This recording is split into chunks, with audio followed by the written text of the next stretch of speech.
Breeding season ng mga ahas ang tag-init.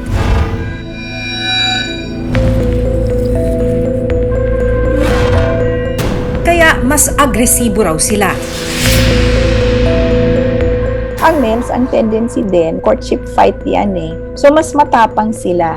Females, if ever, fertilized na sila at magsisimula ng mag-develop yung itlog doon sa loob ng body system nila. Mas matapang din sila kasi they tend to be protective. Sa ilang pagkakataon, nakakaengkwentro sila ng mga tao. Pwede sanang maagapan ang pagkakatuklaw ng ahas, pero dahil na rin sa layo ng ospital o minsan sa kakulangan ng anti-venom, may mga engkwentrong nauuwi sa kamatayan.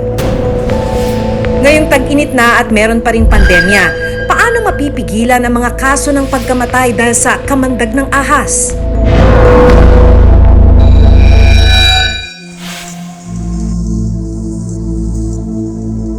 November 2020 namatay si Maricar Mendez, 18 taong gulang, ilang oras matapos makagat ng ahas sa isang gubat sa Nasugbu, Batangas. Sabi ng nobyo ni Maricar na si Aljun, pababa na sila ng bundok pagkatapos kumuha ng gulay.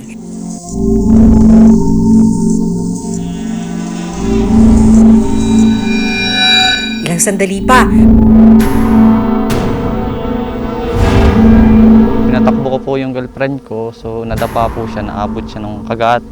Tapos nung makagat po siya, una sa may sakong lang po. Pangalawa pong kagat ng ahas doon sa may hita. Tapos po nung makagat siya sa may hita, saka ko pa lang po siya nataga.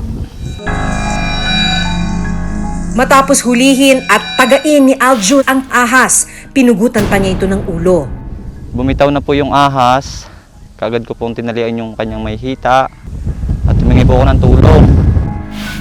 Nilaksan ko na yung loob ko para lang talaga mapatay din yung ahas na yan kasi napakalaki po niyan eh. Kung hindi po dahil dyan sa ahas na yan, baka po buhay pa siya ngayon. Sa larawang ito, kumpirmadong ang makamandag na King Cobra ang tumuklaw kay Maricar. Dahil sa kumakalat na sakit na COVID-19, ayaw daw magpadala ni Maricar sa ospital. Pinili nitong magpunta sa isang albularyo. Tapos niuwi po namin dyan sa bahay namin. Tapos pinagamot ko po sa albularyo. Sabi ng isang herpetologist, mabilis ang pagkalat ng kamandag ng cobra sa katawan ng isang tao. Neurotoxic siya, no? Ang bilis ng hirit niya sa nervous system, no? A victim can die within 30 minutes to 2 hours or minsan mas maiksi pa, like depende sa body build ng tao. Pag maliliit, tapos ang pagkakagat malalim, very concise, at maraming naipasok na venom sa kanya, mabilis siyang mamamatay. Nang makita nilang nanghihina na si Maricar bandang 10:00 ng gabi, nagpasya silang isugod na ito sa ospital. Dagdag hirap pa ang halos 3 oras na biyahe mula sa lugar nila papunta sa Batangas Provincial Hospital. Wala ring sasakyan sa kanila noong mga sandaling yun. Siyempre po yung mga oras po na yun, ang nararamdaman ko po, pinagkukuhan po siya, pinagdadasal ko po na magpumang po, lalaksan niya yung loob niya. Sabi ko po, malapit na kami sa ospital, kaya niya yun kasi malakas naman po ang loob niya. Kasi panay lang po yung ungol niya na hindi gusto niya magsalita, na hindi na po niya masabi yung gusto niya sabihin. Pero hindi na naagapan ang kamandag at tuluyang namatay si Maricar. Nung dumating yung patient dito sa amin, ano na siya, dead on arrival na. Wala na siya talagang pulse, wala nang spontaneous respiration.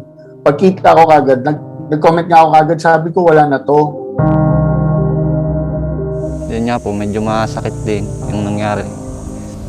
Kung sa kanya po, napatay ko yung ahas, kaso hindi ka naman po siya niligtas. Walang supply ng anti-venom para sa King Cobra sa Batangas Provincial Hospital noong mga sandaling yon. Kaya mahihirapan din talagang makasurvive ang sino mang makagat nito.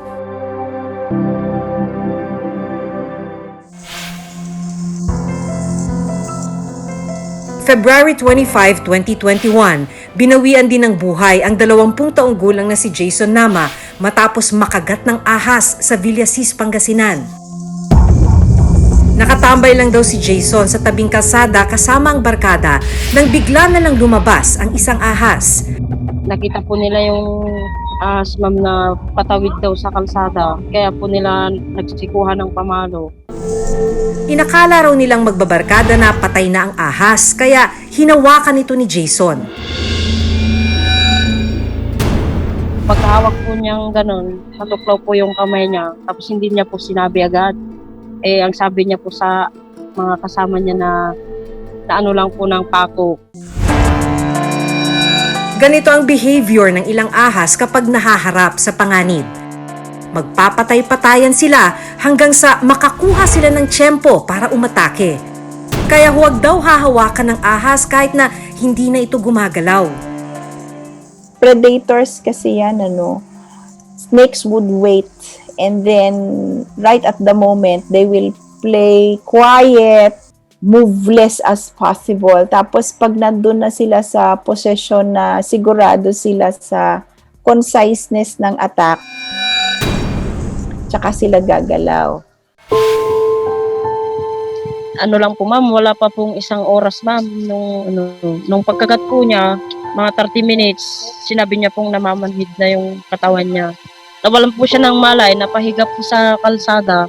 Yung mga kasama po niya, nataranta na po. Kaya kumuha ng mga tali, tapos dun po, habang tinatalian ko, bumagsak na po yung katawan niya sa kalsada. Kaya po tinakbo nila agad sa ospital, ma'am. Base sa nangyari kay Jason na wala pang 30 minuto ay nakaramdam na ng pagmamanhid at nawala ng malay, kumpirmadong Philippine Cobra ang nakatuklaw sa kanya. Isinugod sa Ordonez Medical Hospital si Jason, pero huli na ang lahat. May anti-venom sila sa ospital. Opo, ma'am. May anti-venom po. Kahit sinaksakan naman po ng anti-venom, ma'am, nahuli na po yung anti-venom na sinaksak, ma'am, kasi wala na po siyang malay, ma'am, nung sinaksakan siya ng anti-venom. Posibleng nanggaling daw sa kanal ang kobrang kumagat kay Jason. Dahil madilim at tirahan ito ng mga daga na pagkain ng mga ahas, madalas pinupuntahan daw nila ito. Doon po sa silong ng kalsadang tinatambayan nila, may imbornal po doon na matagal na pong hindi naanuhan ng tubig, ma'am. Kaya ang ano po namin, doon po nanggaling yung ahas, ma'am. Sa barangay ninyo, siya ba yung unang natuklaw o nagkaroon na ng ibang mga insidente ng mga natutuklaw? Meron na pong natutuklaw, ma'am, pero hindi po sila naanuhan ng buhay. Si Jason po, siya po yung pangalawang nakagat ng ahas dito sa amin na nawalan po ng buhay. The most fearsome group would be the cobras kasi they really attack. Umaatake yan Matapang, aggressive. Usually, distinct yung yung itsura ng cobra Tapos yung ulo niya, para siyang pango, no? Snub, mas maikli yung ulo niya sa normal or ordinary na snake. If you have a distance and you don't have a stick, run! Ganon. Payo ng eksperto, mahalagang madala agad sa ospital ang pasyente kapag nakagat ng ahas. Cobra venom usually attacks nerve tissues also. Mas siya sa nervous system. So pag na-atake na yung nervous system, kaya nagkakaroon ng tingling feeling, tapos parang numbness, tapos usually nagkakaroon na rin ng wrong control of metabolic processes, kaya nagkakaroon ng temperature drop. No, bumababa yung temperature, nilalamig, ganyan, at nagkakaroon ng parang paralysis dun sa area. Sabi ng spokesperson ng San Lazaro Hospital na pangunahing takbuhan ng mga nakagat ng ahas, may mga pasyente silang dinadala muna sa albularyo bago isugod sa ospital. Como nakikita pa po namin ngayon sa mga natuklaw, hinihiwa po at sinisipsip ang kamandag. Okay.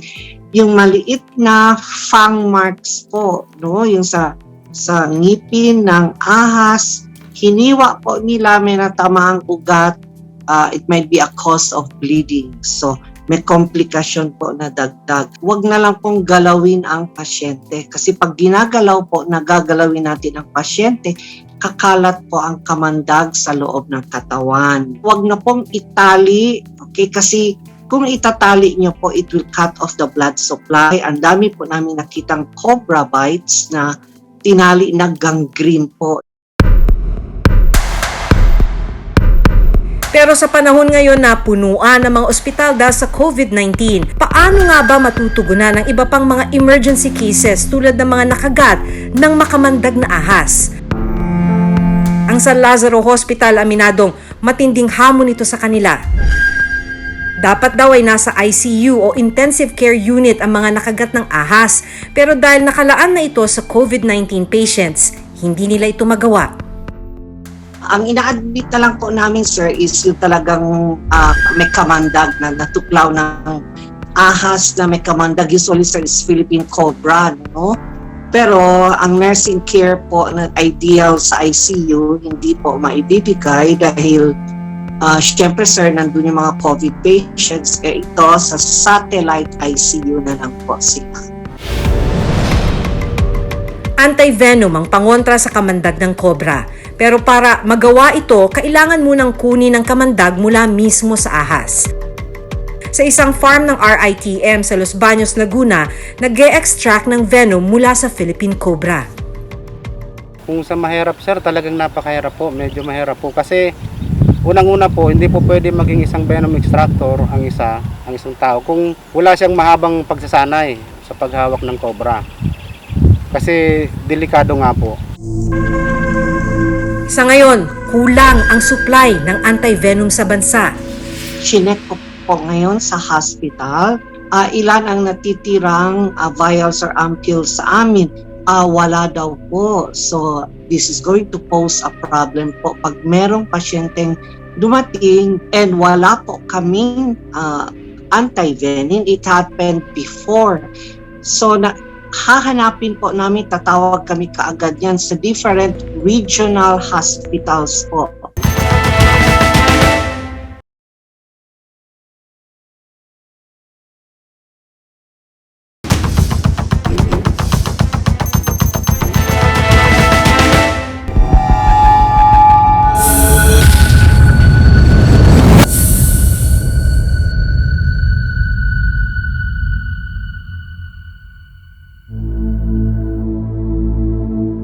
Sa farm ng Research Institute for Tropical Medicine o RITM, ginagawa ang mga antivenom para sa kagat ng Philippine cobra.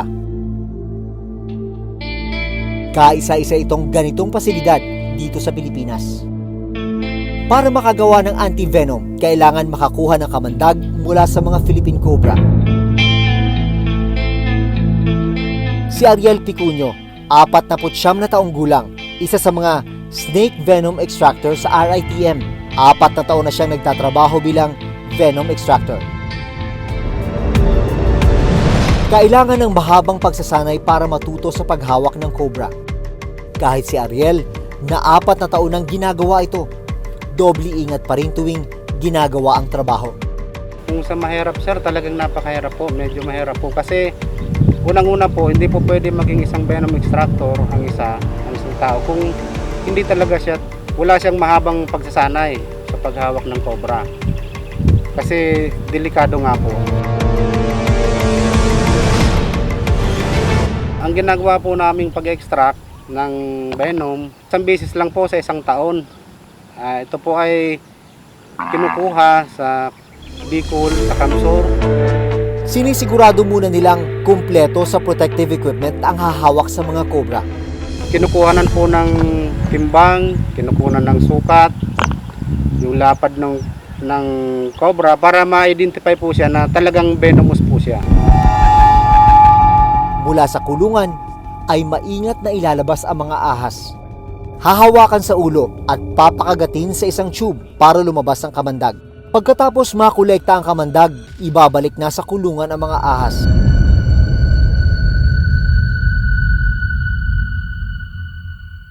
Ang nakolektang venom sa mga cobra, dadaan pa sa maraming test. Dadalhin po yung nakolektang venom sa laboratory sa RITM upang i-process para gamiting pang-immunize sa mga horses na nasa EAFA na located sa Laguna. Pagkatapos ng mga test sa nakolektang kamandag, ituturok naman ito sa mga kabayo para sa animal immunization. Kaya raw kasi ng katawan ng kabayo ang high doses ng toxin o venom. According to WHO standards po, na ito po yung animal of choice dahil po sa kanyang size and hindi po yung maintenance po niya at saka po yung reaction niya dun po sa venom dahil maganda po siya mag-produce ng antibody. Matapos makolekta ang dugo mula sa kabayo, dadaan pa ito sa antibody purification sa concentration of antibody bago maging Purified Cobra Antivenom o PCAV. Kahit na ngayong panahon ng COVID-19 pandemic, may mga nangyayari pa ring life-threatening emergencies. Isa sa mga uri ng emergency, lalo na ngayong tag-init, ang mga nakakagat ng cobra. Ang Philippine Cobra, ang isa sa pinakamakamandag na ahas sa buong mundo. Mula sa kamandag ng Philippine Cobra, nakakagawa ng anti-venom ang RITM o pangontra sa kamandag. Pero paano kung ibang species ng cobra ang nakatuklaw sa'yo? Gaya ng King Cobra na nakatuklaw at nakapatay kay Maricar sa Batangas. Sabi ng RITM, wala tayong supply niyan sa Pilipinas. Mahalagang magkaroon tayo ng sapat na supply ng anti-venom, sabi ng San Lazaro Hospital, ang pangunahing takbuhan ng mga snakebite victims. Noong 2018, 430 ang na-admit sa kanila dahil sa kagat ng ahas. Noong 2019, 352. 76 naman noong 2020. Kada buwan, 25 vials lang ang allotment ng anti-venom para sa San Lazaro Hospital. Kung susumahin, halimbawa noong 2019, 352 ang mga na-admit sa ospital dahil sa snakebite. 29 cases yan kada buwan. Kaya kulang na kulang talaga ang 25 vials na allotment ng anti-venom para sa San Lazaro. Every night, sir, like for example, chinek ko po ngayon sa hospital. I asked my assistant, ilan ang natitirang vials or ampoules sa amin? Wala daw po. So, this is going to pose a problem po. Pag merong pasyenteng dumating, dinala po yan, sir, kasi unconscious yan. Pag may kamandag po, unconscious yan. So, dadalhin yan sa amin po and wala po kaming anti-venom. It happened before. So, hahanapin po namin, tatawag kami kaagad yan sa different regional hospitals po. Ilang mamabatas na ang nanawagan para palakasin ang RITM. Kung titignan ang budget ng RITM, 535 million pesos. Ang operations budget nila sa taong 2020, 223 million pesos naman. Ang National Reference Laboratory budget nila noong 2020, patuloy daw ang kanilang research and development para maparami ang supply ng antivenom sa bansa. Ngayong may pandemic, nakita ang kahalagahan ng research and development. Naramdaman rin kung ano ang epekto ng kakulangan nito.